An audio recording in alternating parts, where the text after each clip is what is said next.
महाविकास आघाडीचे बजरंग सोनवणे आपल्यासोबत आहेत। एकंदरीत बीड लोकसभेचे ते उमेदवार आहेत।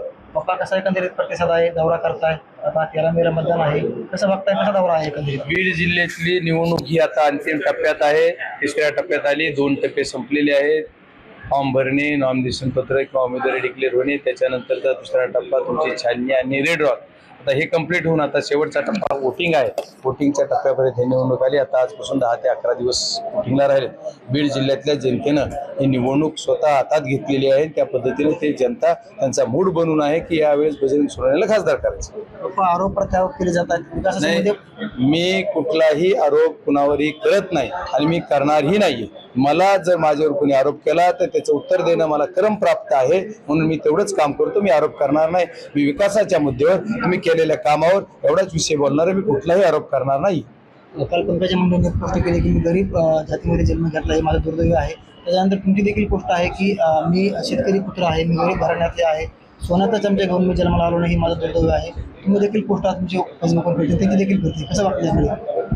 महाराष्ट्रामध्ये जी बी कुठली जातीपातीचं राजकारण कुणीही करू नये, कुठलीही गरीब जात नाही, श्रीमंत जात नाहीये। कुठल्या जातीला कुणाच्या पोटाला कुणी जन्म घ्यावा हे ठरवायचा अधिकार तुम्हाला आम्हाला नाहीये। तो अधिकार परमेश्वराला आहे। त्यांनी जे आपला कुठे जन्म घालायचा तिथं घातलेला आहे, पण जिथं आपल्याला जन्म घातला त्याचा अभिमान असला पाहिजे। असं मी सांगतो की मी शेतकऱ्यांच्या पोटी जन्मलो, याचा मला रास्त अभिमान आहे, असं मी बोलतो। आता त्यांनी काय बोलावं हा त्यांचा अधिकार आहे। त्यांनी कशामुळे म्हणतात की कुठली कोणची छोटी जात मोठी जात म्हणजे जातीवादी कोण आहे, याचं उत्तर तुम्ही सांगा।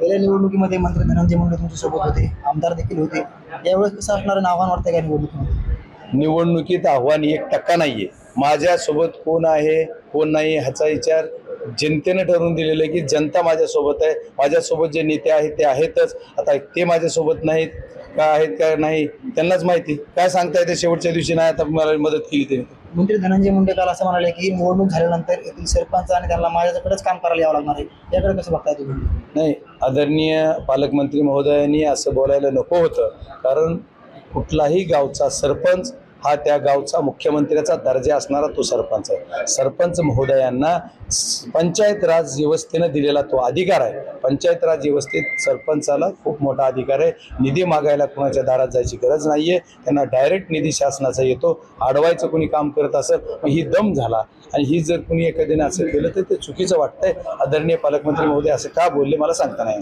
6 विधानसभा मतदारसंघामध्ये ही निवडणूक होती बीड लोकसभेची, कसा एकंदरीत तुमचा विजय असणार आहे, कसा प्रतिसाद आहे, कसा सांगायला? लोकांचा उत्स्फूर्त असा प्रतिसाद आहे, तुम्ही पण बघताय, तुम्हाला पण कळतंय।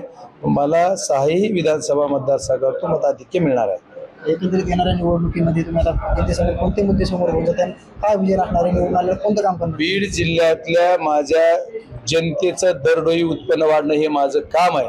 बीड जिल्ह्यातल्या शेतकऱ्याच्या शेतमालाला आधारभूत किमती देऊन त्याला भाव जास्त मिळवून देणे हे माझं काम आहे।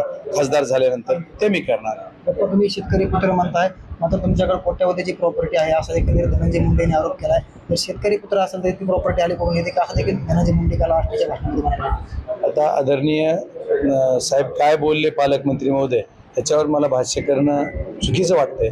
त्यांच्या अभ्यासानं ते बोलत असतील, पण मी शेतकऱ्याच्या पोटाला जन्मलो याचा मला रास्त अभिमान आहे। आणि मी ज्यावेळेस शेतकऱ्याच्या पोटाला जन्मलो त्याच्यानंतर माझा जन्म होऊन आज 52 वर्षे होऊन गेले। 53-54 वर मी चाललेलो आहे। 50 वर्षामध्ये जी म्हणजे माझ्या या लाईफमधले जर समजा 14, 15, 16, 17, 18 वर्षापर्यंतचे दिवस माझे शैक्षणिकमध्ये गेले असतील। 21व्या वर्षापासून मी व्यवसायामध्ये आणि बाकीच्या कामामध्ये असताना व्यवसाय करून मी जर प्रॉपर्टी माझ्याकडे आली असेल तर त्याला तुम्ही काय ब्लॅकची प्रॉपर्टी म्हणणार का, त्याला आम्ही चोरीची प्रॉपर्टी म्हणणार? माझी व्हाईट प्रॉपर्टी आहे आणि मी जे आहे ते आहे। पण माझा जन्म शेतकऱ्याच्या पोटी झाला ना, आता माझ्या मुलांनी म्हणता येणार नाही की आम्ही शेतकऱ्याच्या पोटाला जन्मलो, ते म्हणतात उद्योजकाच्या पोटाला जन्मलो। अरे जे आहे ते खरं आहे ना। मी जर समजा जन्मलो शेतकऱ्याच्या पोटाला तर ते चुकीचं कुठे आहे? नक्कीच एकंदरीत पंकजा मुंडे यांच्याकडून भावनिक मतं मागितली जातात की भाऊ बहीण आहे, मला सहकार्य करा, असं मुंडेचं नाव देखील वापरलं जातंय। भावनिक म्हणून मतदान मागितलं जातं नाही, त्यांनी किती वेळेस भावनिक म्हणून मतं मागावी, एकदा दोनदा तीनदा झालं, आता किती वेळेस भावनिक म्हणून मतं मागणार? आता विकासावर मतं मागावेत आणि त्यांना कसे मागायचे तो त्यांचा अधिकार, मला सल्ला द्या एवढा मी मोठा नाही। पण मला वाटतं भावनेच्या याच्यावर बीड जिल्ह्याची जनता यावेळेस मतं देणार नाही। धन्यवाद। नक्कीच होते बजरंग सोनवणे प्रत्येक प्रश्नाचे आपले उत्तर दिलेले आहेत। मुंबई त्याची योगेश काशी बीड।